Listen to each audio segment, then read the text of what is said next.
My name is Omar Al-Farid, and for as long as I can remember, my life has been intertwined with faith. I grew up hearing the words of the Quran echo through the walls of my home, like a constant whisper guiding my every step. My father, a man of unwavering devotion, taught me that faith was not just a belief, but a pillar upon which all existence was built. From a young age, I learned to pray 5 times a day, recite sacred verses, and follow the teachings of the great scholars without hesitation. I never questioned anything. To me, everything was clear. Allah was the ultimate truth, and life was a test of obedience and righteousness. I became a respected man within my community. My words were heard, my advice sought, my faith admired. There was a certain pride in the way I carried my religion, as if it were armor protecting me from the world.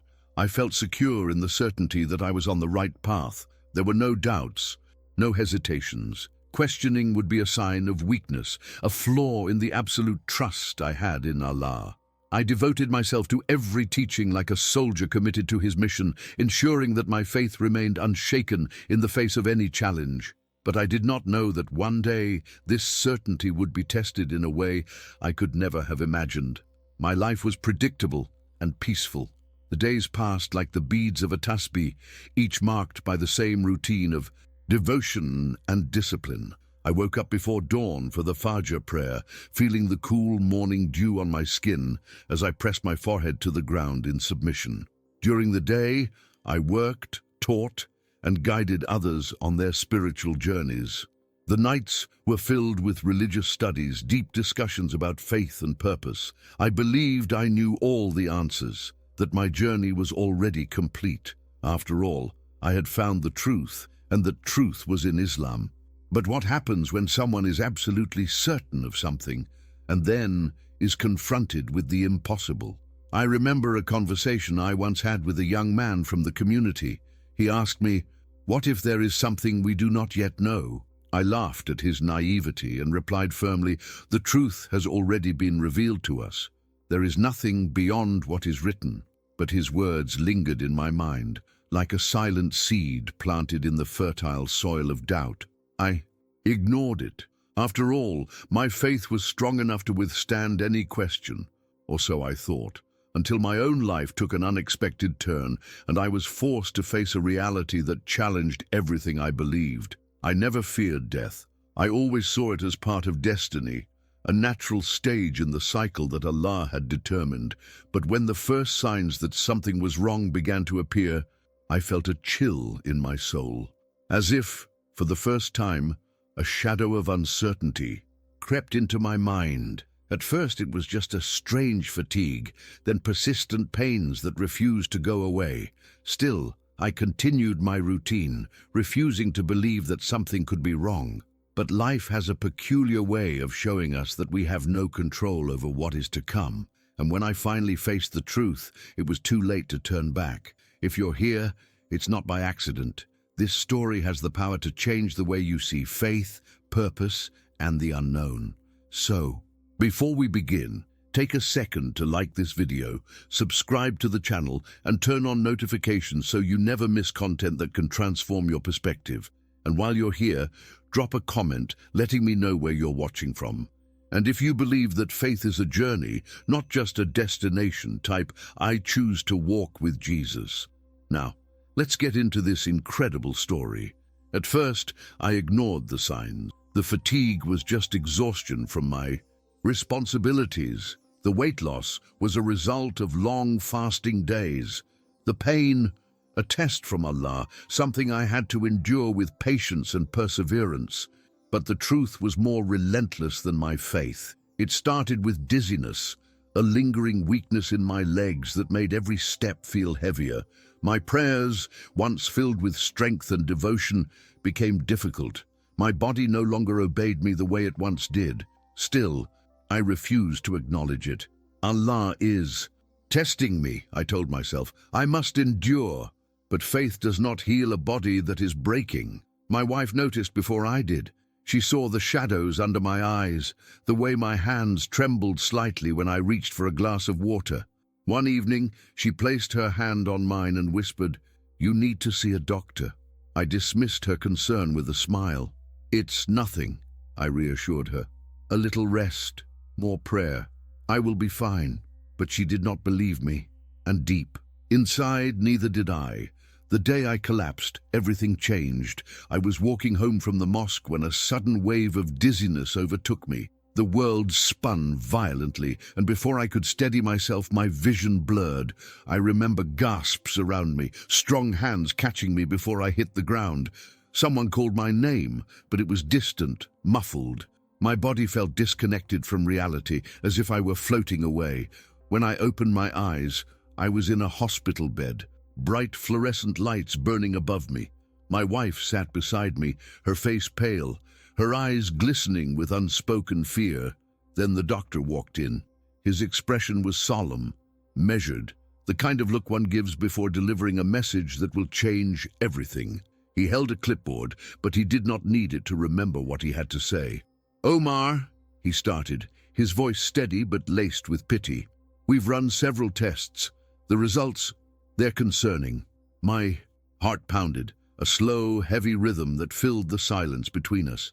"You have an advanced stage of—" The words that followed blurred together. "Cancer, organ failure, irreversible damage."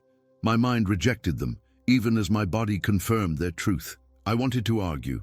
I wanted to say that this was impossible, that my faith was strong enough to shield me from something like this.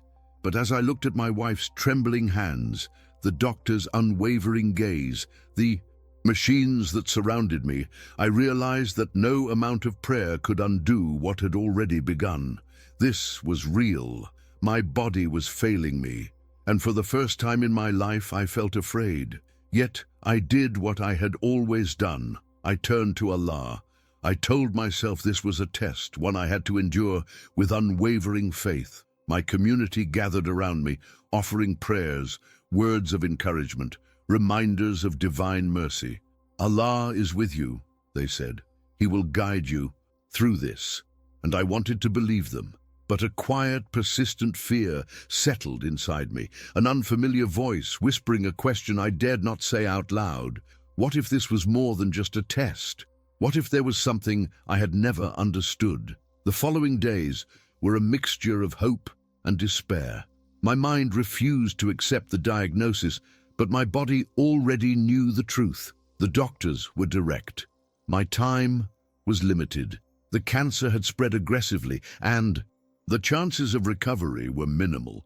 I began to live between consultations, tests, and painful treatments that seemed to prolong my suffering rather than bring any real cure.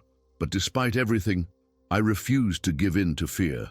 My faith told me that Allah was watching over me, that this was a test I had to endure with patience and unwavering belief. At first, I convinced myself that prayer would be my remedy.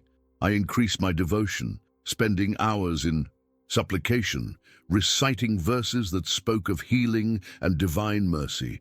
My community rallied around me, offering support and endless prayers. "Allah is the best of planners," they told me. "Have faith, and you will overcome this." Their words comforted me, but my body continued to deteriorate. The fatigue became unbearable, each step heavier than the last. Food lost its taste, and sleep became a distant memory. My once strong and upright posture began to falter, my reflection in the mirror showing a version of myself I no longer recognized. There were nights when I would wake up drenched in sweat, my heart pounding wildly in my chest. I would press my forehead to the prayer mat, begging Allah for relief, for a sign, for anything to tell me that I was not walking toward a silent and inevitable end. But the only response was the stillness of the room, the dim glow of the moon filtering through the window, casting long shadows that seemed to stretch toward me like silent whispers of fate. I told myself that doubt was the work of the devil, that I needed to remain steadfast. Yet a small voice inside me, one I had long silenced, began to rise. What if this was not just a test? What if I had misunderstood everything? The more my body failed, the more my mind wavered. The certainty I had carried my whole life began to feel like sand slipping through my fingers. My faith was strong, but so was my growing fear. I thought of the young man who had once asked me, "What if there is something we do not yet know?" I had dismissed him so easily, but now, in the face of my own mortality, the question haunted me. What if I had been blind to something greater? My family tried to hide their pain, but I could see it in their eyes. My wife held my hand at night, whispering reassurances she no longer believed.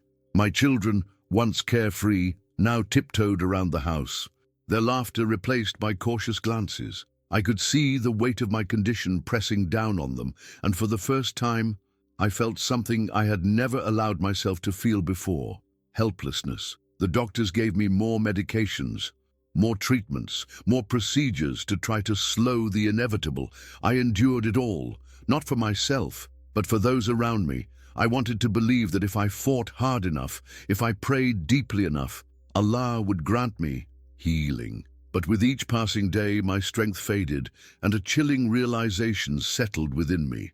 I was approaching the end, and I was not ready. Not because I feared death, but because for the first time, I was beginning to question everything I thought I knew about what awaited me on the other side, and that terrified me more than the illness itself. I had always believed that death was a transition, a passage to the next life, where one's deeds would be judged and paradise or punishment would be assigned accordingly. I had no reason to doubt that. My entire life had been built on that certainty. But when my body could no longer fight, when my strength gave out, I was forced to face something I never expected, something that defied everything I had believed. The night it happened, I remember the air being heavy, as if the walls of my hospital room were pressing in on me. My wife sat beside my bed, her fingers intertwined with mine, whispering quiet prayers that drifted through the dimly lit space like fragile threads of hope. My breathing had become shallow, every inhale a struggle, every exhale a plea. The painkillers numbed my body, but they could not reach the depths of my soul, where fear and uncertainty coiled like unseen serpents. Then the moment came. A sharp, searing pain erupted in my chest, so sudden and violent that my body arched against the bed. Alarms blared, footsteps thundered down the hall, and then I was gone. It was an instant and an eternity. One moment I was gasping for breath, clinging to the last fragile threads of my existence, and in the next there was silence, a vast, infinite silence, unlike anything I had ever known. I was floating, no, not floating, I was simply there, aware, detached, no longer bound by the weight of my failing body. I looked down and saw myself. The sight should have terrified me, but instead I felt nothing. No pain, no fear, no desperation. My physical form lay lifeless on the hospital bed, surrounded by frantic doctors shouting commands. My wife's voice cut through the chaos, her sobs raw and agonizing. The machines shrieked their warnings, but they were distant, like echoes from another world. I tried to move, to reach out, but my hands, if I even had hands, met nothing. I was no longer in my body. I was above it, beyond it, and then something shifted. The room darkened, not in the way night falls, but as if an unseen force was pulling away the very fabric of reality. A weightless sensation overtook me, and I felt myself being drawn into something vast and incomprehensible. It was not a tunnel, not a light, but something different. A presence, then a voice. It was not human, nor was it like anything I had ever heard before. It was deep, resonant, and filled with an authority that left no room for doubt. It did not speak in words, yet I understood it completely. Now you will see the truth. A force greater than anything I could comprehend pulled me forward. The hospital room, the doctors, my wife, they all faded into the background, dissolving like mist in the morning sun. I was no longer connected to the world I had known. I was somewhere else, somewhere vast, ancient, and terrifying in its boundless enormity. The silence was replaced by whispers. Countless voices speaking, overlapping, yet perfectly distinct. They spoke in languages I did not know, yet understood. They were not addressing me, yet I felt their words pressing against my very being. The weight of their knowledge, their presence, was overwhelming. And then the darkness shifted, and I saw. Visions exploded before me. Cities rising and crumbling, civilizations long forgotten, endless prayers ascending to the heavens, mingling with cries of despair. A history that stretched beyond anything I had ever learned, revealing truths that shattered the very foundation of my understanding. I saw people, millions of them, worshipping in different ways, speaking different names, calling out to different deities. And yet the voice whispered, "Did you ever ask yourself if you truly knew me?" A tremor ran through me, though I had no body to tremble. I wanted to deny it, to cling to the certainty I had carried all my life, but the visions continued.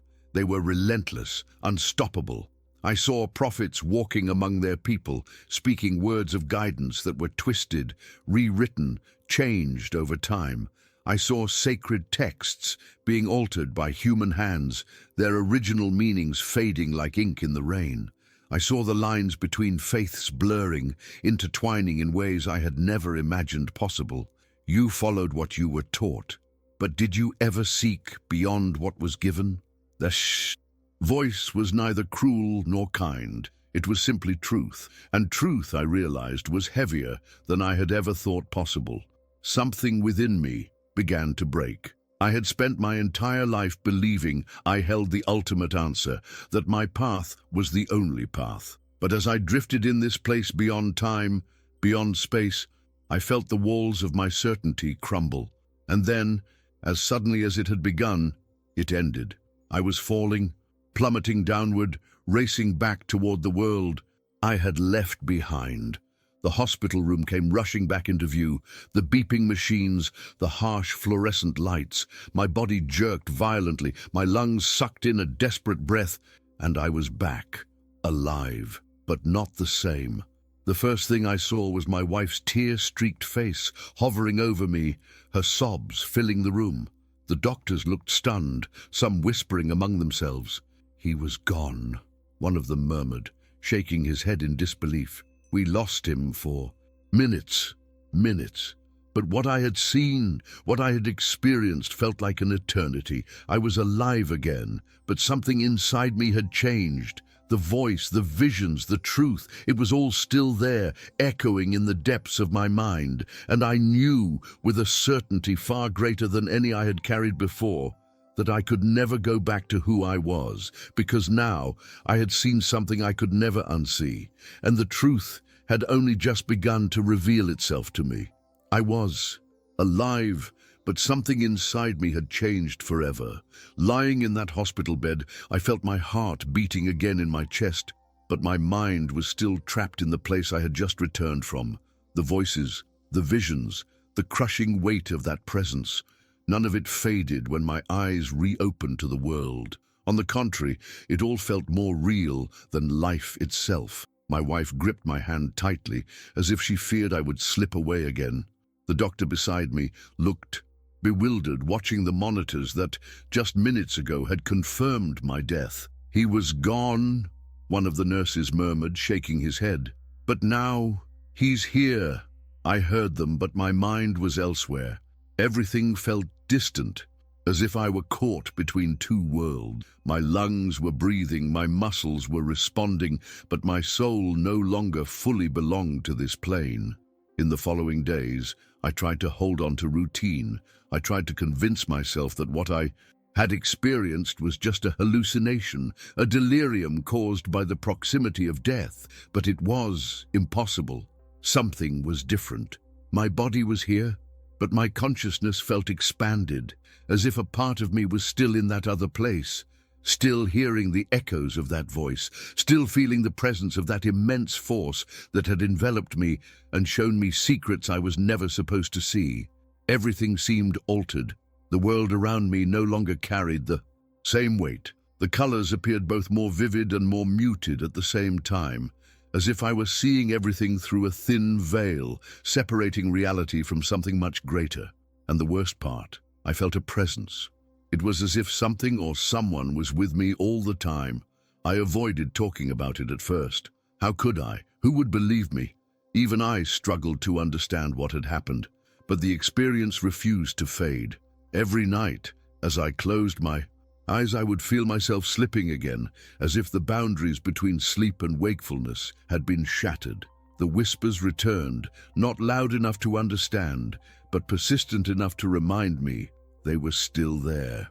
I would wake up in the early hours of the morning, my body drenched in sweat, my heart pounding as if I had just run for miles. My wife noticed. She would ask me what was wrong, why I would stare off into the distance, why I would suddenly stop, mid-sentence, as if listening to something she couldn't hear. I had no answers. Then the visions began. At first, they came only in my dreams, but soon they started seeping into my waking hours. I would be sitting in the hospital room, staring at the blank wall, when suddenly I would see something. Fleeting images, glimpses of faces I didn't recognize, symbols I couldn't understand. They would appear for a moment, then vanish as if they had never been there. It was as if my mind had been opened to something beyond human comprehension, something vast and overwhelming, something that had always been present but hidden behind the thin curtain of my former certainty. I struggled to make sense of it. I tried to push it all aside to focus on my recovery, but the more I ignored it, the more persistent it became. The presence followed me, growing stronger with each passing day. It was not malevolent, but it was not comforting either. It simply was, and deep down I knew it had been with me ever since I had crossed that threshold between life and death. It had been watching, it had been waiting, and now it would not let me go. One evening, as I lay awake in bed, staring at the ceiling, I heard it again. The voice, not in the distance, not in the echoes of my dreams, but here, now, inside me. It spoke without words, yet I understood it completely. You have seen, now you must seek.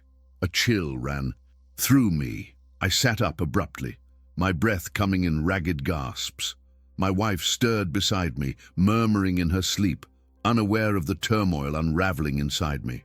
I clenched my fists, trying to steady myself, trying to convince myself that this was all in my head, but I knew it wasn't. The presence was real, the voice was real, and no matter how much I tried to deny it, I could not escape the truth. I had returned to life, but I was no longer the same man who had died. Something had been revealed to me. And now, whether I wanted it or not, I had to find out what it meant. The days blurred into nights, and time lost its meaning. I no longer lived in the same reality I once knew. My body was here, weak and recovering, but my mind was somewhere else, tethered to something unseen, something vast. I could no longer dismiss it as a hallucination or the residue of a near-death experience. It was real, more real than anything I had ever known, and the more I tried to ignore it, the stronger it became. The visions no longer came just in my sleep. They invaded my waking hours, appearing like fragmented pieces of a puzzle I had never been given the chance to solve. At first, they were fleeting, glimpses of unfamiliar places, of people long gone, of symbols and figures that I could not understand. Then, they became longer, clearer, impossible to mistake for mere illusions. I would be speaking with my wife or listening to the doctor explain my treatment, when suddenly the world around me would shift, dissolve like sand, slipping through my fingers, and I would find myself somewhere else entirely, a place outside time. I saw deserts stretching endlessly under a crimson sky, where men in robes gathered in circles, whispering words I did not understand. I saw temples rising and falling, civilizations appearing and vanishing, as if their existence was no more than a flicker of light in the grand scheme of the universe. I saw sacred texts, their words shifting before my eyes, their meanings transforming, twisting, revealing truths I had never imagined. And through it all, the voice remained. It did not speak often, but when it did, its words carried a weight I could not ignore. "You have been shown only what you were meant to see," it said. "Now you must ask what was hidden from you." I wanted to resist. I wanted to hold on to. The certainty I had built my life upon, the teachings that had guided me through every moment. But something inside me had already begun to break. There were things I had seen that I could not unsee, truths that had taken root in my mind and refused to let go. I had been raised to believe that the world was simple, that faith was unwavering, that the answers had already been given to us. But now I was beginning to understand that I had only ever seen a fraction of the whole. I had been given a book, but never the language to truly read it. And now that language was revealing itself to me in ways I could not control. One night as I lay in bed staring at the ceiling, I felt the presence again, stronger than before. The air around me grew heavy, thick as if pressing against my skin. My breathing slowed, my vision darkened, and then everything shifted. I was no longer in my room. I was standing in a vast, endless space, surrounded by nothing but silence. Then in the distance a light appeared, not a blinding, divine light as I had always imagined, but something deeper, more profound, as if it was not meant to be seen with the eyes but felt with the soul. And from within it, the voice spoke once more. "Who is Allah?" The question sent a tremor through me. It was a question I had never thought to ask, one I had never needed to ask. Allah was the truth, the only truth. There was no doubt, no room for questioning. But now, standing here, I realized that the answer I had always carried was not truly my own. It had been given to me, passed down through generations, recited and memorized, but never sought. The light expanded, and before me, I saw the history of faith itself unfold. I saw prophets I had known since childhood, their faces familiar yet distant, their voices echoing through time. I saw how their words had been spoken, then rewritten, then altered by the hands of men. I saw the birth of beliefs, the merging of traditions, the ways in which people had shaped God in their own image, rather than seeking the truth beyond themselves. I saw civilizations worshipping under different names, praying in different tongues, yet all reaching for the same force, the same power, the same divine essence that had no single form, no single name. And then the voice whispered again, softer this time, yet heavier than anything I had ever heard. "What you have followed is only what was given, but have you ever asked if you were meant to seek beyond?" A chill ran through me, deeper than fear, deeper than anything I had ever felt before. I wanted to deny it. I wanted to close my eyes and return to the life I had known, the certainty I had held. But I couldn't, because I had seen, and once the truth is seen, it can never be unseen. Then, just as suddenly as it had begun, it ended. The space collapsed around me, the light faded, and I was back in my bed, gasping for air, as if I had been drowning. My hands trembled as I reached for the sheets, trying to steady myself, trying to convince myself that this was just a dream. But I knew it wasn't. The weight of it still pressed against my chest, the echoes of that voice still rang in my ears. My wife stirred beside me, mumbling in her sleep, unaware of the storm that had just passed through me. I lay there staring at the ceiling, my mind racing, my heart pounding, knowing that nothing would ever be the same again.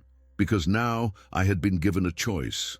I could pretend this never happened, continue living as I always had, pushing away the questions that had begun to form in my mind, or I could seek, I could follow the path that had been placed before me, no matter where it led, no matter what it cost, and deep down I already knew there was no turning back, because the truth was no longer something I could ignore. The truth was waiting for me to find it. The following days passed in a haze of silence and contemplation. My body remained in the hospital, recovering, but my mind was elsewhere, adrift in the remnants of the visions I had seen, haunted by the voice that still echoed in the depths of my being. I moved through the world as a stranger, detached from everything I had once known, no longer certain of where I stood or what I believed. My wife noticed the change in me, though she never spoke of it directly. She would watch me with concerned eyes, waiting for me to explain the distance that had grown between us. But how could I? How could I put into words what I had experienced when I barely understood it myself? I had been given glimpses of something vast and incomprehensible, something that shattered the boundaries of everything I had held to be true.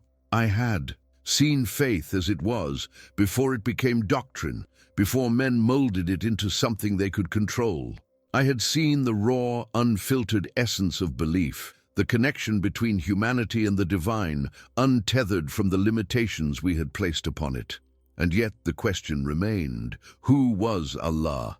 Not the version I had been taught, not the one I had memorized in verses and prayers, but the real Allah, the force that had called out to me, that had shown me a reality far beyond what I had ever imagined. And then, one night, I received my answer.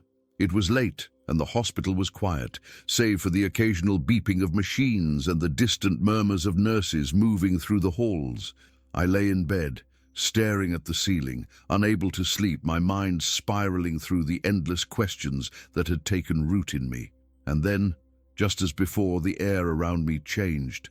It was subtle at first, a shift in the atmosphere, a heaviness that pressed against my skin. My breathing slowed, my heartbeat steadied, and suddenly the world around me dissolved.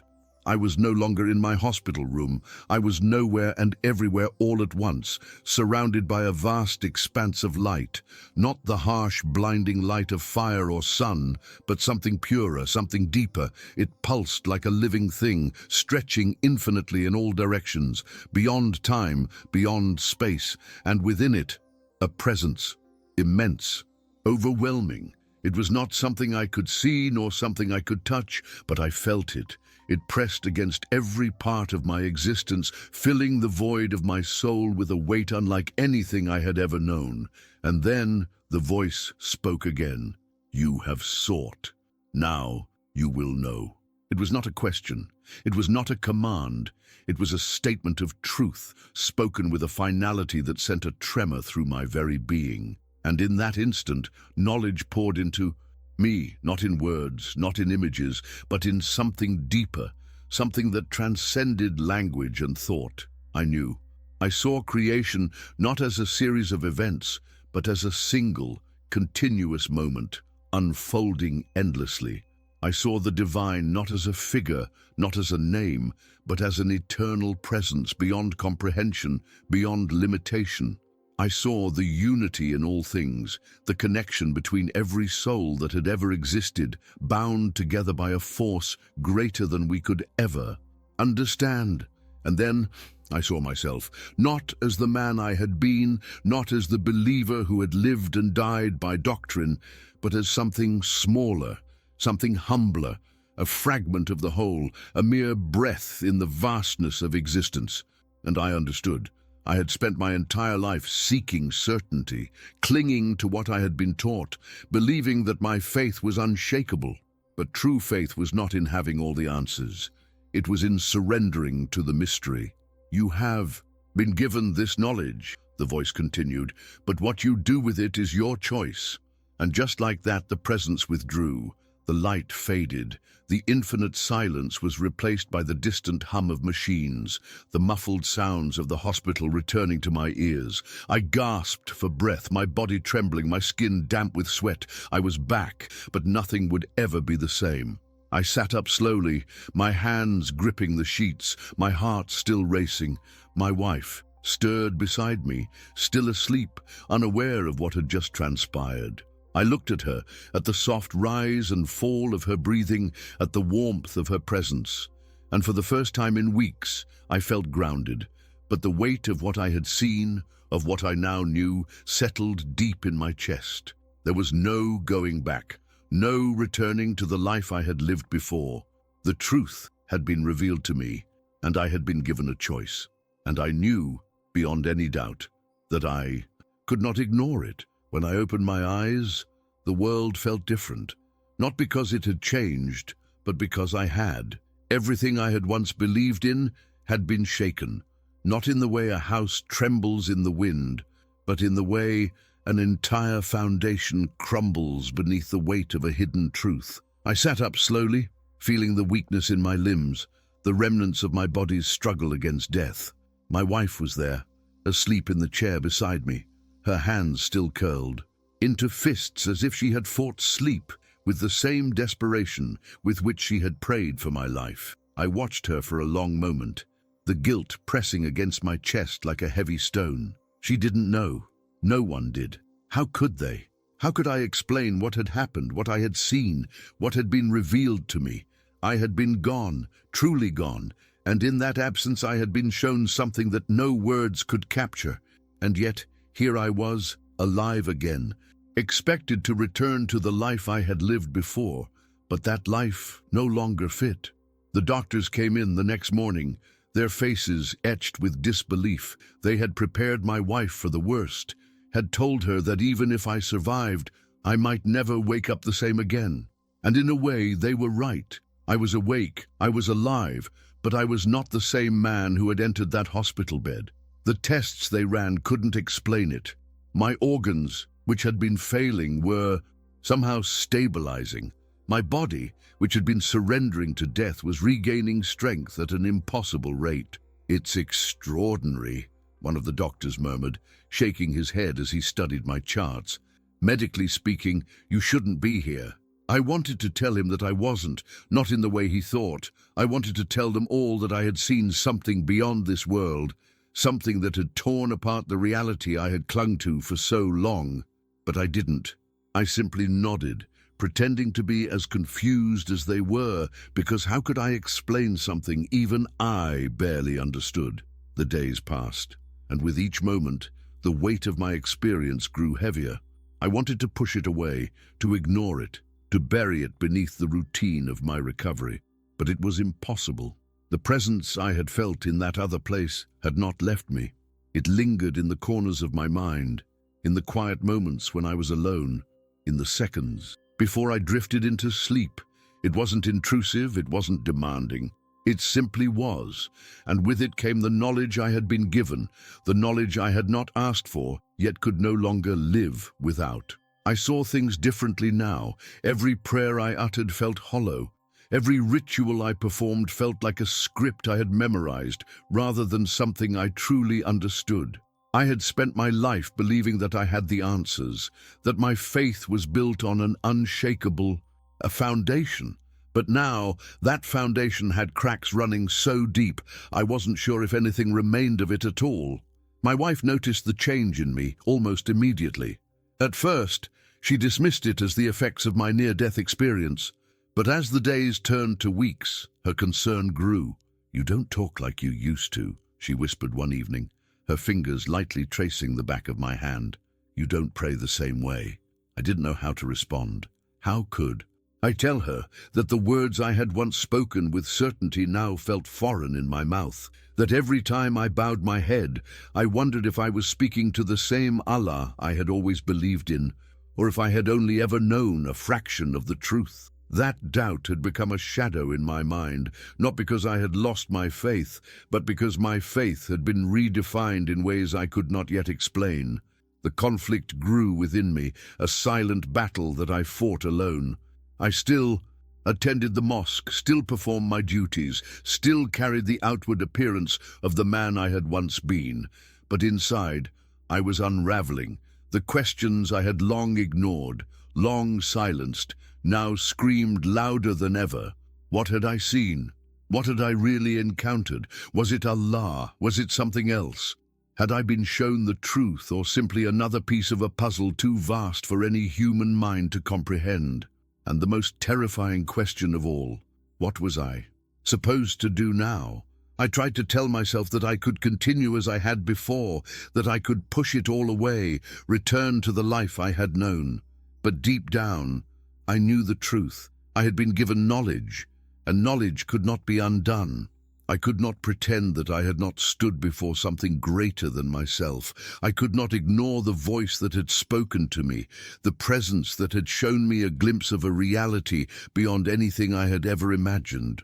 I could not go back, and yet I was terrified to move forward. I lay awake night after night, staring at the ceiling, replaying every moment of what I had seen, every word that had been spoken, and each time the voice echoed back in my mind. You have been given this knowledge, but what you do with it is your choice. It was a choice I was not ready to make, because making that choice meant walking into the unknown, leaving behind the certainty I had clung to my entire life. It meant facing the possibility that everything I had believed in was only a fraction of the truth, and that was something I was not yet prepared to accept.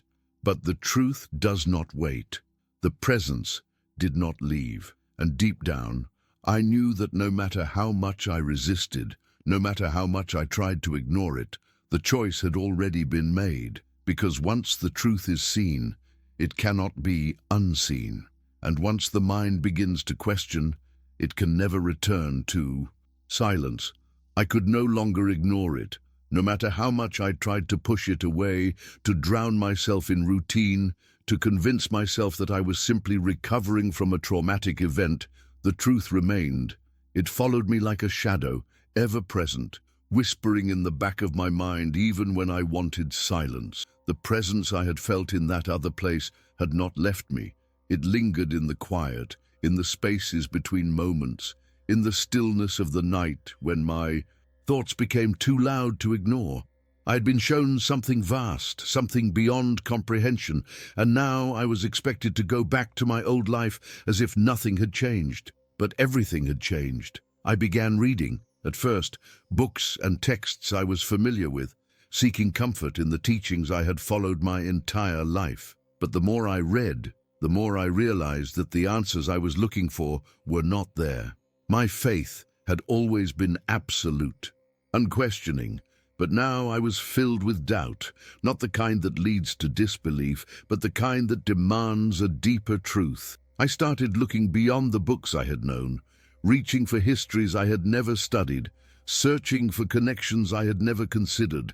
I read about ancient civilizations, about the evolution of faiths, about the way beliefs had changed over time.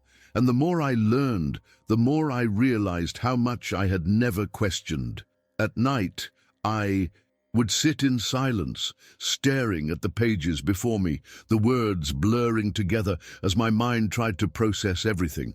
My wife watched me with worry, though she never said anything outright. She knew something had shifted within me, knew that the man she had married was no longer the same, but she did not know how to reach me, and I did not know how to explain. I felt like I was walking a path no one else could see, a road that had been laid before me the moment I had returned to life, but one that I had to walk alone. One evening, as I was flipping through an old book about comparative religions, I came across a passage that sent a shiver down my spine.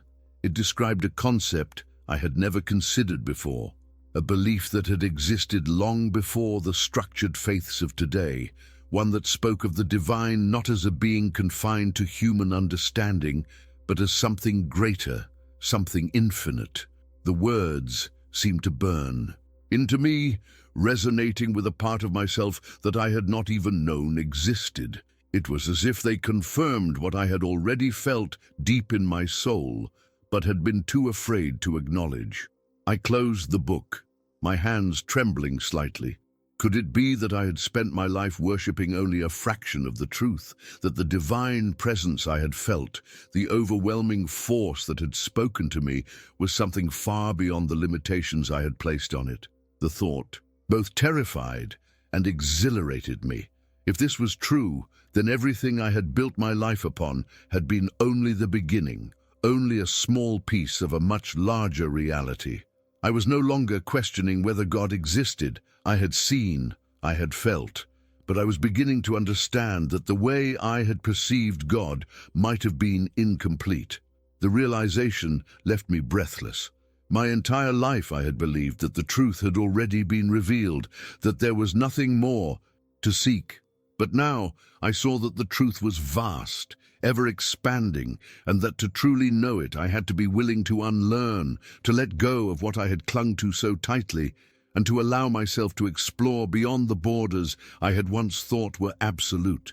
The more I studied, the more I found connections between ancient beliefs, similarities in scriptures across different traditions, echoes of the same divine presence appearing in different cultures under different names. It was as if humanity had been reaching for the same thing for thousands of years, but had divided itself over the details.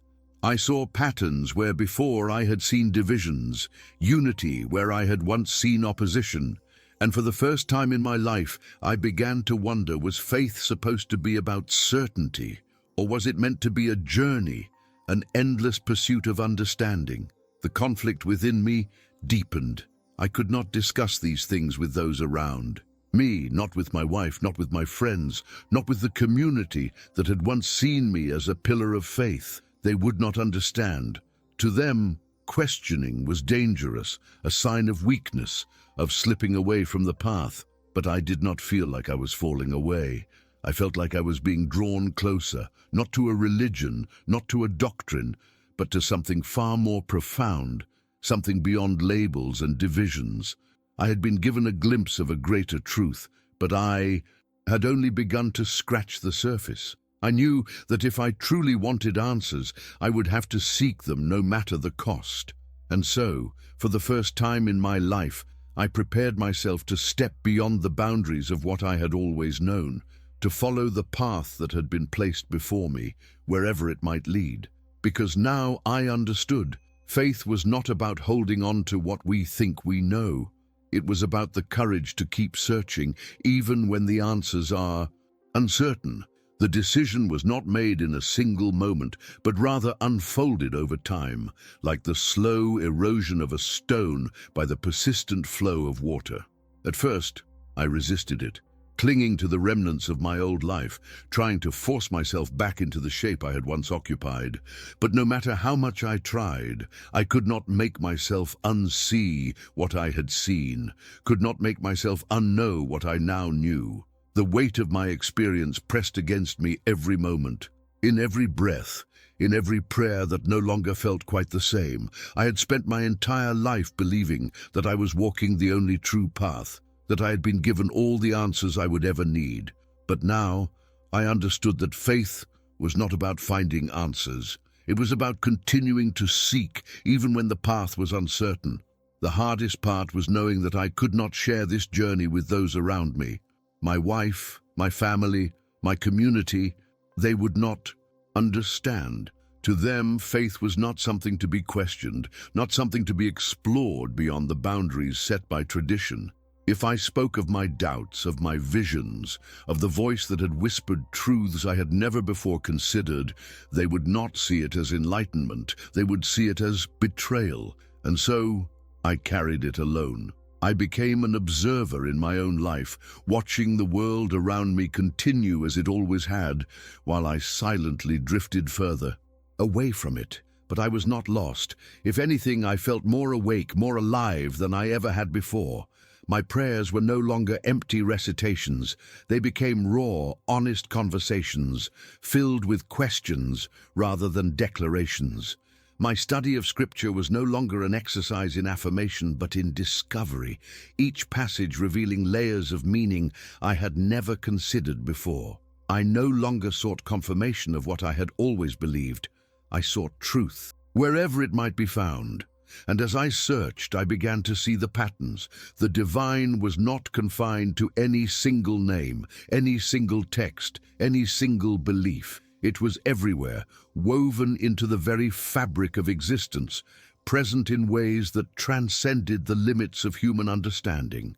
I traveled, not physically, not yet, but through words, through histories, through the wisdom of those who had walked this path before me. I read the writings of mystics and seekers from different faiths, people who had also glimpsed something beyond doctrine, beyond rigid definitions of the divine. And though their words came from different traditions, different times, different cultures, I recognized the same truth within them. It was as if humanity had been reaching for the same thing throughout history, but had given it different names, different forms, different rituals. But at its core, it was always the same. And I realized that my journey was not about abandoning faith, but about deepening it, about stepping beyond the confines of what I had been taught and allowing myself to see the divine in its full, limitless expanse.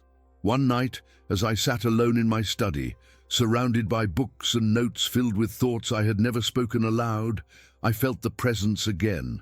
It was not like before, not overwhelming, not consuming. It was gentle, subtle, like a whisper carried by the wind. And in that moment I understood. It had never left me.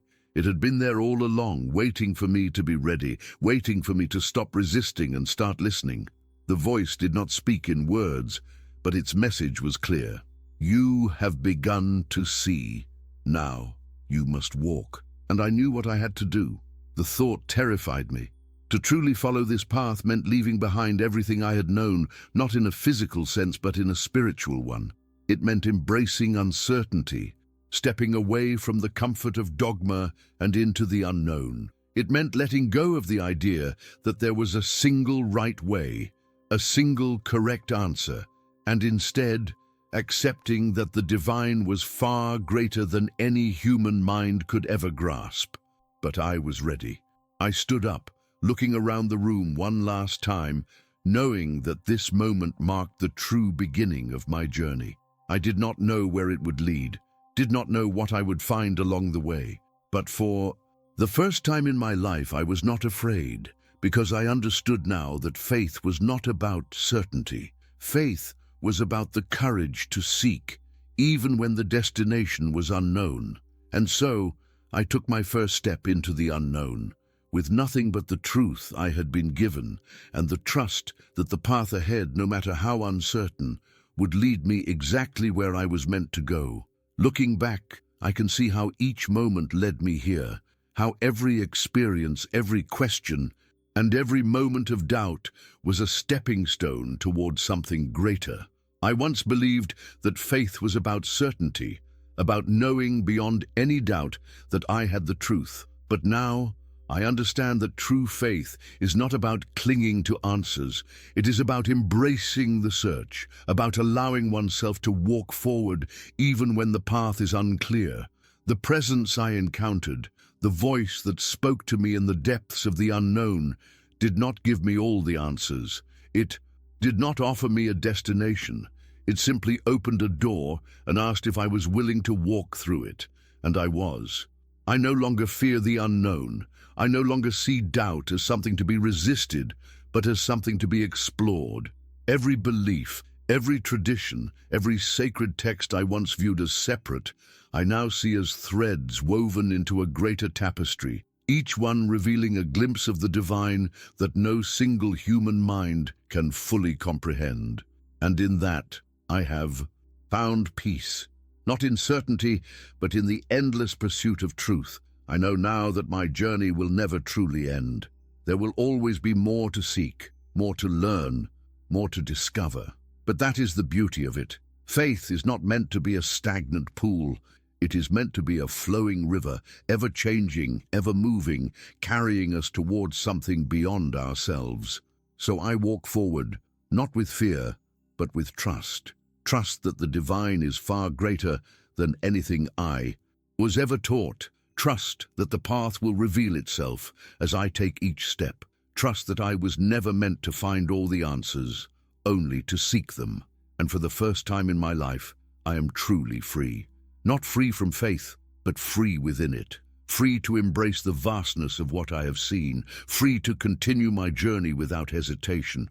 And now, I ask you, have you ever felt it? Have you ever sensed that there is something greater, something just beyond the reach of words, something waiting to be discovered? If so, then maybe you too are being called to seek. Maybe the truth is not in what we already know, but in what we are willing to explore. Maybe faith is not about reaching the end, but about never being afraid to take the next step, because the journey never truly ends. It only begins again in ways we never expected. If this story resonated with you, if it made you think, or if it touched your heart in any way, don't keep it to yourself. Share it with someone who might need to hear it. Leave a like so more people can find this message. And if you haven't already, subscribe to the channel and turn on notifications so you never miss a new video. Your support helps us continue bringing stories that inspire, challenge, and transform. And now, I want to hear from you. Drop a comment below and let me know where you're watching from. Let's build a community of seekers, believers, and those who walk by faith. And before you go, leave this in the comments. I choose to walk with Jesus. Let's fill this section with faith and conviction. See you in the next video. God bless you.